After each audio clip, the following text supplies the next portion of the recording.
Cleaning and descaling your profile Opal dispenser. To keep your nugget ice tasting fresh and your ice maker performing properly, descaling and sanitizing is highly recommended.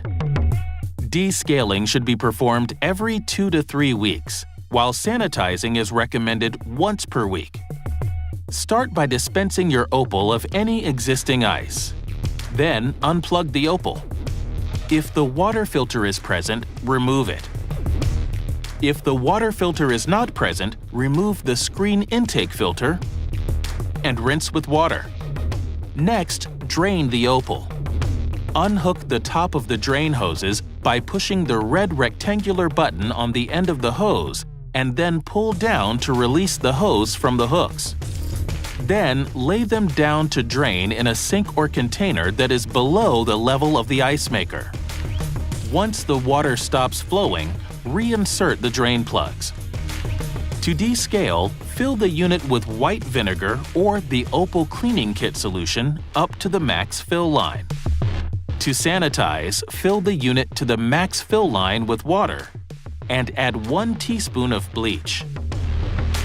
Plug in the Opal and hold the Clean button for 3 seconds to initiate the descaling or sanitizing process.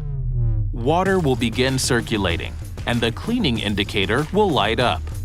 After 3 minutes, the water will stop. The cleaning indicator light will turn off. If you're sanitizing, promptly drain the Opal once the cleaning indicator turns off.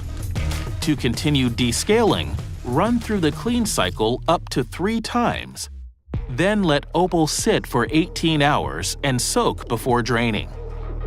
Drain the Opal once again. To rinse, add fresh water to the reservoir and press Clean to initiate a second cleaning cycle.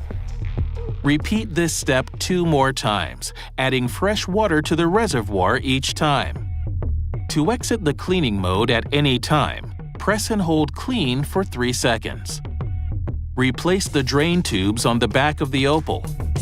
Fill the unit with fresh water and press the Power button to start making fresh ice. For other questions about the care and cleaning of the Opal, please refer to your manual.